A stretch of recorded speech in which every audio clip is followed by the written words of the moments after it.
ಎಲ್ಲರಿಗೂ ನಮಸ್ಕಾರ. ನನ್ನ ಹೆಸರು ಜಯಂತ್. ನಮ್ಮ ಬನ್ನಿ ಬೆಂಗಳೂರು ಯೂಟ್ಯೂಬ್ ಚಾನೆಲ್ಗೆ ಸುಸ್ವಾಗತ. ಇವತ್ತಿನ ದಿನ ನಾವು ಇತ್ತೀಚೆಗೆ ಕಬ್ಬನ್ ಪಾರ್ಕಿನಲ್ಲಿ ನಡೆದ ಫ್ಲವರ್ ಶೋ ಬಗ್ಗೆ ಮಾತಾಡೋಣ, ಸ್ವಲ್ಪ ಕಂಡಿಡ್ಕೊಳ್ಳೋಣ, ಸ್ವಲ್ಪ ಕಲಿಯೋಣ, ನೋಡೋಣ ಎಷ್ಟು ಸಂಪಾದನೆ ಆಗಿದೆ, ಎಷ್ಟು ಜನ ಬಂದು ಹೋದರು. 11 ದಿನದ ಶೋ ಇತ್ತು. ನವೆಂಬರ್ 27ರಿಂದ ಡಿಸೆಂಬರ್ 7 ತನಕ ನಿನ್ನೆ ಮುಗಿದಿದ್ದು. ಇದನ್ನು ನಮ್ಮ ಕರ್ನಾಟಕ ಸ್ಟೇಟ್ ಹಾರ್ಟಿಕಲ್ಚರ್ ಡಿಪಾರ್ಟ್ಮೆಂಟಿಂದ ಆಯೋಜಿಸಿದ್ದು. ನಮ್ಮ ತೋಟಗಾರಿಕೆ ಇಲಾಖೆ ಇವತ್ತಿನ ವೆಬ್ಸೈಟ್ ಹೀಗಿದೆ, ಅಲಾಮಿ ಸ್ಟಾಕ್ ಫೋಟೋ ಅಂತೆ. ಇಷ್ಟೇ ಇರೋದು ನಮ್ಮ ವೆಬ್ಸೈಟಲ್ಲಿ. ಪರಿಚಯ, ನಿಗಮ ಮಂಡಳಿ ಮತ್ತು ಸೇವೆಗಳು ಮತ್ತು ಯೋಜನೆಗಳು, ಇಲಾಖೆ ದಾಖಲೆಗಳು, ಇಷ್ಟೇ. ಇವತ್ತಿನ ದಿನ AI ಯೂಸ್ ಮಾಡಿದ್ರೆ 5 ನಿಮಿಷದಲ್ಲಿ ಇದಕ್ಕಿಂತ ಒಳ್ಳೆಯ ವೆಬ್ಸೈಟ್ ಮಾಡ್ಬೋದು. 5 ನಿಮಿಷ ಬೇಕಾಗಿರೋದು ನಮ್ಮ ಕರ್ನಾಟಕ ಸರ್ಕಾರಕ್ಕೆ. ಮಾಡೋ ಇಂಟ್ರೆಸ್ಟ್ ಇರಬೇಕು ಆಬ್ವಿಯಸ್ಲಿ. ಸಡನ್ನಾಗಿ ಅದು ಟೆಂಡರ್ಗಳು ಕೊಡ್ತಾರೆ ಬೇರೆ ಎಷ್ಟೊಂದು ಕಂಪನಿಗಳಿಗೆ, ಆದರೆ ಏನೋ ವರ್ಕೌಟ್ ಆಗ್ತಿಲ್ಲ ನಮಗೆ ಕಾಣ್ದಂಗೆ. ಇವತ್ತಿನ ದಿನ AI ಬಂದಿರೋದ್ರಿಂದ ತುಂಬ ಉಪಯೋಗ ಆಗುತ್ತೆ, ತುಂಬ ಉಪಯೋಗ ಮಾಡ್ಕೊಬೇಕು. ನಾವೆಲ್ಲರೂ ಕಲ್ತ್ಕೊಬೇಕು. ನಾವೇ ನಮ್ಮ ದಿನನಿತ್ಯ ಕಾರ್ಯಗಳನ್ನು ಇನ್ನು ಹೆಂಗೆ ಈಸಿ ಮಾಡ್ಕೊಬೋದು ಅಂತ ನೋಡ್ಕೊಬೇಕು. ಈಸಿಗಿಂತ ಅದನ್ನು ಬೇಗ ಹೆಂಗೆ ಮುಗಿಸೋದು, ಹೆಂಗೆ ಜಾಸ್ತಿ ಕೆಲಸನ ಕಡಿಮೆ ಸಮಯದಲ್ಲಿ ಮಾಡೋದು ಅಂತ ನಾವು ಕಲ್ತ್ಕೊಬೇಕು. ಸೊ ನಮಗೆ ಬಿಟ್ಟಿದ್ದು ಬ್ಲೆಂಡ್ ಆಫ್ ಥೀಮ್ಸ್. ಏನೇನು ಥೀಮ್ಸ್ ಇತ್ತು, ನಮಗೆ ಚಿಲ್ಡ್ರನ್ಸ್ ಡೇದಿತ್ತು ಥೀಮ್, ಕರ್ನಾಟಕ ರಾಜ್ಯೋತ್ಸವದಿತ್ತು. ಸೊ ನಮ್ಮ ಲಾಲ್ಬಾಗಲ್ಲಿ ಪ್ರತಿ ವರ್ಷ ನಡೆಯುತ್ತಲ್ಲ ಫ್ಲವರ್ ಶೋ, ಅದನ್ನು ನೋಡಿ ನಮ್ಮ ತೋಟಗಾರಿಕೆ ಇಲಾಖೆ ಕಬ್ಬನ್ ಪಾರ್ಕಲ್ಲೂ ಮಾಡಬೇಕು ಅಂತ ಶುರು ಮಾಡಿದ್ದು. ಈ ವರ್ಷ ನೋಡೋಣ ಹೆಂಗಾಗಿದೆ, ಈ ವರ್ಷ ರೆಸ್ಪಾನ್ಸ್ ಹೆಂಗಿತ್ತು ಜನರದ್ದು ಎಲ್ಲ. ನಮ್ಮ ತೋಟಗಾರಿಕೆ ಇಲಾಖೆ 40 ಲಕ್ಷ ರೂಪಾಯಿನ ಖರ್ಚು ಮಾಡಿ 11 ದಿನದ ಫ್ಲವರ್ ಶೋ ಇಟ್ಟಿದ್ರು. ಎಂಟ್ರಿ ಫೀ ಯಾವ ಥರ ಇತ್ತು ಅಂದರೆ 30 ರೂಪಾಯಿ ಇತ್ತು ಅಡಲ್ಟ್ಸ್ಗೆ, ಮತ್ತು 10 ರೂಪೀಸ್ ಫಾರ್ ಚಿಲ್ಡ್ರನ್ ಅಂತ. ಅಂದರೆ ದೊಡ್ಡವರಿಗೆ 30 ರೂಪಾಯಿ ಇತ್ತು, ಚಿಕ್ಕ ಮಕ್ಕಳಿಗೆ 10 ರೂಪಾಯಿ ಇತ್ತು. ಸ್ಕೂಲ್ ಚಿಲ್ಡ್ರನ್ ID ಕಾರ್ಡಲ್ಲಿ ಬಂದಿದ್ದರೆ ಅವರಿಗೆ ಫ್ರೀ ಇತ್ತು ಎಂಟ್ರಿ. ಸೊ ಅದು ಜಾಸ್ತಿ ಆಗಿರುತ್ತೆ ಪಕ್ಕ. ಮಕ್ಕಳೆಲ್ಲ ನೋಡಿ ಖುಷಿ ಪಟ್ಟಿರ್ತಾರೆ. 50 variety of plants and 50 varieties of flowering species. ಮತ್ತು 100 ಸ್ಟಾಲ್ಗಿಂತ ಜಾಸ್ತಿ ಎಲ್ಲ ಸೆಟಪ್ ಮಾಡಿದ್ರು. ಕಲ್ಚರಲ್ ಪ್ರೋಗ್ರಾಮ್ಸ್ ಎಲ್ಲ ಇತ್ತು ಅಂತ ಹೇಳುತ್ತೆ ಈ ರಿಪೋರ್ಟ್. ಇವಾಗ ಇದು ಮುಗಿದ ಮೇಲೆ ಹೆಂಗಾಗಿದೆ ಅಂತ ನೋಡೋಣ.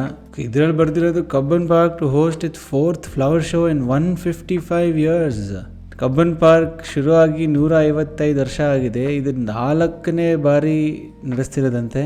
ಸೊ ನಮ್ಮ ಲಾಲ್ಬಾಗಲ್ಲಿ ಬೈಆನ್ಯುವಲ್ ಫ್ಲವರ್ ಶೋಸ್ ಅಂದರೆ 2 ವರ್ಷಕ್ಕೊಂದ್ಸಲ ನಡೆಸ್ತಾರೆ. ಫಸ್ಟ್ ಶೋ ಮಾಡಿದ್ದೆ 2015 ಇಂಡಿಪೆಂಡೆನ್ಸ್ ಡೇ ಸೆಲೆಬ್ರೇಷನ್ಗೆ. ಆಮೇಲೆ 2017, 2018 ನಡೆಸಿದ್ರಂತೆ. ಆಮೇಲೆ ಅದನ್ನ ನಿಲ್ಲಿಸಿದ್ರು, ಕೋವಿಡ್ ಬಂದಿದ್ರಿಂದ. 2025 ಮತ್ತೆ ಆಯೋಜಿಸಿದ್ದು.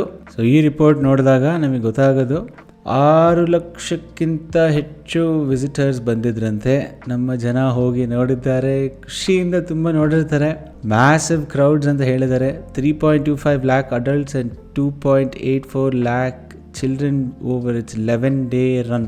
ಸೊ 11 ದಿನಗಳಲ್ಲಿ 6 ಲಕ್ಷಕ್ಕಿಂತ ಜಾಸ್ತಿ ಜನ ಹೋಗಿದ್ದಾರೆ, ನೋಡಿದ್ದಾರೆ. 3.25 ಲಕ್ಷ ಜನ ಅಡಲ್ಟ್ಸ್ ದೊಡ್ಡವರು ಹೋಗಿದ್ದಾರೆ. ಅಂದರೆ 2.25 ಲಕ್ಷ ಜನ ಮಕ್ಕಳು ಹೋಗಿದ್ದಾರೆ. ಅಮೇಝಿಂಗ್.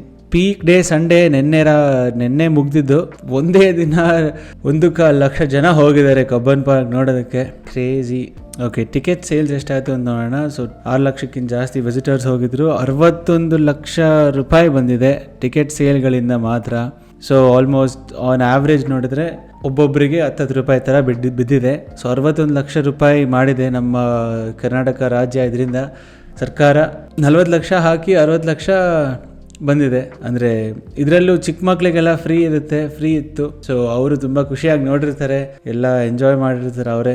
ಸೊ ಈ ಥರ ಹೋಸ್ಟ್ ಮಾಡಿದರೆ ತುಂಬ ಖುಷಿ ಆಗುತ್ತೆ. ನಮ್ಮ ರಾಜ್ಯದಲ್ಲೂ ಈ ಥರ ಮಾಡ್ತಿದ್ದಾರೆ. ಮತ್ತು ಕಬ್ಬನ್ ಪಾರ್ಕಲ್ಲಿ ಅಂದರೆ ತುಂಬ ವರ್ಷಗಳಿಂದ ಮಾಡದೇ ಇಲ್ದಿರೋದೆಲ್ಲ ಇವಾಗ ಮಾಡ್ತಿದ್ದಾರೆ. ಮತ್ತು ಜನ ಒಟ್ಟಿಗೆ ಸೇರ್ತಿದ್ದಾರೆ. ಅಂದರೆ ನೋಡೋಕೆ ಖುಷಿ ಆಗುತ್ತೆ. ಮತ್ತು ಮಕ್ಳಿಗೂ ಒಂದು ಸ್ವಲ್ಪ ಅವ್ರು ಬೆಳೆಯುವಾಗಲೂ ಒಂಥರ ನಮ್ಮ ರಾಜ್ಯದಲ್ಲಿ ಇದಿದೆ ಅದಿದೆ ಅಂತೆಲ್ಲ ತುಂಬ ಹಿಸ್ಟಾರಿಕಲ್ ಸಿಗ್ನಿಫಿಕೆನ್ಸ್ ಎಲ್ಲ ಬರುತ್ತೆ. ಅವರಿಗೂ ನಮ್ಮ ಇತಿಹಾಸದ ಬಗ್ಗೆ ಎಲ್ಲ ಗೊತ್ತಾಗುತ್ತೆ. ಕಬ್ಬನ್ ಪಾರ್ಕ್ ಇತಿಹಾಸನ ಒಂಚೂರು ನೋಡ್ಕೊಂಡ್ ಬಂದ್ಬಿಡೋಣ ಹೆಂಗಿತ್ತು ಅಂತ. ಸೊ ಯಾವಾಗ ಶುರು ಆಗಿದ್ದು, ಏನಕ್ಕೆ ಶುರು ಆಯ್ತು, ಯಾರು ಇವ್ರು ಕಬ್ಬನ್ ಅನ್ನೋರು ಯಾರು, ಅವರು ಒಬ್ರು ಬ್ರಿಟಿಷ್ ಆಫೀಸರ್ ಆಗಿದ್ರು, ಅದೆಲ್ಲ ನೀಟಾಗಿ ನೋಡ್ಕೊಂಡ್ ಬಂದ್ಬಿಡೋಣ ಒಂದ್ಸಲ. ವಿಕಿಪೀಡಿಯಾ ಅಲ್ಲಿ Cubbon park officially Shri Chamarajendra park. So originally create ಆಗಿದ್ದು 1870 1920ನೇ ಇಸ್ವಿಯಲ್ಲಿ ಮೇಜರ್ ಜನರಲ್ ರಿಚರ್ಡ್ ಸ್ಯಾಂಕಿ ಅಂತ ಅವ್ರು ಬ್ರಿಟಿಷ್ ಚೀಫ್ ಇಂಜಿನಿಯರ್ ಆಗಿದ್ರಂತೆ ಮೈಸೂರು ರಾಜ್ಯದಲ್ಲಿ.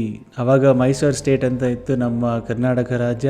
And subsequently named as Cubbon park after the longest serving commissioner of the time sir Mark Cubbon. 1873ರಲ್ಲಿ Mark Cubbon ಅವ್ರು ಇಲ್ಲೇ ಇದ್ರಂತೆ. ಇವರು ನಮ್ಮ ಮೈಸೂರು ರಾಜ್ಯದ ಚೀಫ್ ಕಮಿಷನರ್ ಆಗಿದ್ರಂತೆ. CM ಅನ್ಸುತ್ತೆ, CM ತರ. ಸೊ ಅವರು was a British army officer with East India company. 1834ರಿಂದ 1861 ತನಕ. ವಾವ್, 27 ವರ್ಷ ಇಲ್ಲೇ ಇದ್ರಂತ ಇವರು. ಈ ಥರ ಇದ್ರಂತ ಅವರು ಮುಖ ನೋಡಿ. ಮಾರ್ಕ್ ಕಬ್ಬನ್, ಇದೆಲ್ಲ ಡ್ರಾಯಿಂಗ್ ಇರುತ್ತೆ. ಅವಾಗ ಫೋಟೋಗ್ರಫಿ ಎಲ್ಲಿದೆ ಹೇಳಿ, ಏನಿರಲಿಲ್ಲ. ಅಂದರೆ ಇವ್ರ ಹೆಸರನ್ನ ಇಟ್ಟಿರೋದು ಕಬ್ಬನ್ ಪಾರ್ಕಿಗೆ. ಶ್ರೀ ಚಾಮರಾಜೇಂದ್ರ ಒಡೆಯರ್ ಅವರು ಅವಾಗ ರಾಜರಾಗಿದ್ದರು ಮೈಸೂರು ರಾಜ್ಯದ್ದು 1927ರಲ್ಲಿ. ಸೊ 50 ವರ್ಷ ಆದಮೇಲೆ okay, so Shri Chamarajendra park ಅಂತ ಹೆಸರಿಟ್ಟಿದ್ದಂತೆ. ಹತ್ತರ ಕಚೇರಿ ಬಿಲ್ಡ್ ಇನ್ 1864 AD, 1864ರಲ್ಲಿ ಕಟ್ಟಿದ್ದು. ಈ ಥರ ಇತ್ತು ಅವ್ರು ಕಟ್ಟಿದ್ದು ಅವಾಗಲೇ. ವಾವ್. ಸೊ ನಾವು ಇದನ್ನೆಲ್ಲ ನೋಡಿದ್ರೆ ತುಂಬ ಹಳೇದು. ನಮ್ಮ ಕಬ್ಬನ್ ಪಾರ್ಕಿಗೆ 155 ವರ್ಷ ಆಗಿದೆ, 155 ಇಯರ್ಸ್. ಈ ಥರದ ಸಂಭ್ರಮಗಳನ್ನ ಮಾಡಿದ್ರೆ ಖುಷಿ ಆಗುತ್ತೆ ಎಲ್ಲರಿಗೂ. ಸೊ ಇವಾಗ ಲಾಲ್ಬಾಗಲ್ಲಿ ನಡೆಸ್ತಾರಲ್ಲ, ಲಾಲ್ಬಾಗ್ದು ಫ್ಲವರ್ ಶೋ 2025ಅಲ್ಲಿ ಯಾವಾಗ ನಡೆಸಿದ್ರು ನೋಡೋಣ. ಸೊ ನಮ್ಮ ಲಾಲ್ಬಾಗಲ್ಲೂ ಪ್ರತಿ ವರ್ಷ ನಡೆಸ್ತಾರೆ. ಈ ವರ್ಷ ಆಗಸ್ಟ್ 2025ಅಲ್ಲಿ, ಅಂದರೆ ನಮ್ಮ ಸ್ವತಂತ್ರ ದಿನ ಸುತ್ತಮುತ್ತ ಮಾಡಿದರು. ಅವಾಗ ಅಲ್ಲಿ ಕೂಡ 6.2 ಲಕ್ಷ ವಿಸಿಟರ್ಸ್ ಬಂದಿದ್ದರು. ಸೊ ಕಬ್ಬನ್ ಪಾರ್ಕಿಗೆ ಎಷ್ಟು ಜನ ಬಂದಿದ್ರು? ಆಲ್ಮೋಸ್ಟ್ ಅಷ್ಟೇ ಬಂದಿದ್ರು, 6 ಲಕ್ಷ ಜನ. ಆದರೆ ಅಲ್ಲಿ ರೆವೆನ್ಯೂ ನೋಡಿದ್ರೆ 2.78 crores, ಅಂದರೆ 2.25 ಕೋಟಿ ರೂಪಾಯಿ ಮಾಡಿದ್ರು ಅವಾಗ. ಯಾಕಂದರೆ ಇಲ್ಲಿ ಒಂದೇ ಒಂದು ದಿನಾನೇ 85 ಲಕ್ಷ ಒಂದೇ ಒಂದು ದಿನ ಮಾಡಿದರು ಟಿಕೆಟ್ ಸೇಲ್ಗಳಿಂದ. ಸೊ ಅಲ್ಲಿ ಒಂದೊಂದು ಟಿಕೆಟ್ ಪ್ರೈಸು ಜಾಸ್ತಿ ಇರುತ್ತೆ. ಇಲ್ಲಿ ಕಬ್ಬನ್ ಪಾರ್ಕಲ್ಲಿ 30 ರೂಪಾಯಿ ಒಬ್ಬರಿಗೆ ದೊಡ್ಡವ್ರಿಗೆ ಮತ್ತು 10 ರೂಪಾಯಿ ಮಕ್ಕಳಿಗೆ. ಇಲ್ಲಿ ಲಾಲ್ಬಾಗಲ್ಲಿ 80 ರೂಪಾಯಿ ವೀಕ್ ಡೇಗಳಲ್ಲಿ, ನಮ್ಮ ವಾರದ ದಿನಗಳಲ್ಲಿ. ಆಮೇಲೆ ಶನಿವಾರ ಭಾನುವಾರ 100 ರೂಪಾಯಿ, ಆಮೇಲೆ 30 ರೂಪಾಯಿ ಮಕ್ಕಳಿಗೆ. ಸೊ ಇದು ಲಾಲ್ಬಾಗ್ದು ಪ್ರತಿ ವರ್ಷ ಮಾಡ್ಕೊಂಡು ಬರ್ತಿದ್ದಾರೆ ತುಂಬ ವರ್ಷಗಳಿಂದ. ಇದೇ ಥರ ಮುಂದುವರಿಯಲಿ, ನಮ್ಮ ರಾಜ್ಯ ಬೆಳೀಲಿ, ಮತ್ತು ಬೇರೆ ಬೇರೆ ರಾಜ್ಯಗಳಿಗೂ ತೋರಿಸೋಣ. ನಾವು ನಮ್ಮ ಊರಲ್ಲಿ ಹೆಂಗೆ ನಾವೆಲ್ಲರೂ ಆಚರಿಸ್ತೀವಿ, ಮತ್ತು ನಮ್ಮ ಬೆಂಗಳೂರನ್ನು ಹೆಂಗೆ ಉದ್ಯಾನವನ ನಗರ ಅಂತ ಹೆಂಗೆ ಕರೀತಾರೆ, ಉದ್ಯಾನ ನಗರ ಅಂತ, ಗಾರ್ಡನ್ ಸಿಟಿ ಅಂತ ಹೆಂಗೆ ಕರೀತಾರೆ, ನಮ್ಮ ಕೈಲಾದಷ್ಟು ಸಪೋರ್ಟ್ ಮಾಡ್ತಾ ಇಂಪ್ರೂವ್ ಮಾಡ್ತಾ ಹೋಗೋಣ. ಜೈ ಕರ್ನಾಟಕ ಮಾತೆ. ಸೊ ಈ ವಿಡಿಯೋನ ಇಲ್ಲಿ ತನಕ ಯಾರು ನೋಡಿದ್ದೀರಾ ತುಂಬ ಥ್ಯಾಂಕ್ಸ್. ಈ ಒಂದು ಸಬ್ಸ್ಕ್ರೈಬ್ ಮಾಡಿಬಿಡಿ, ಲೈಕ್ ಮಾಡಿಬಿಡಿ, ಮತ್ತು ಶೇರ್ ಮಾಡಿ ನಿಮ್ಮ ಫ್ರೆಂಡ್ಸ್ಗೆ. ಸೊ ಇದು ಶೇರ್ ಮಾಡಿದಷ್ಟು ತುಂಬ ಹೆಲ್ಪ್ ಆಗುತ್ತೆ.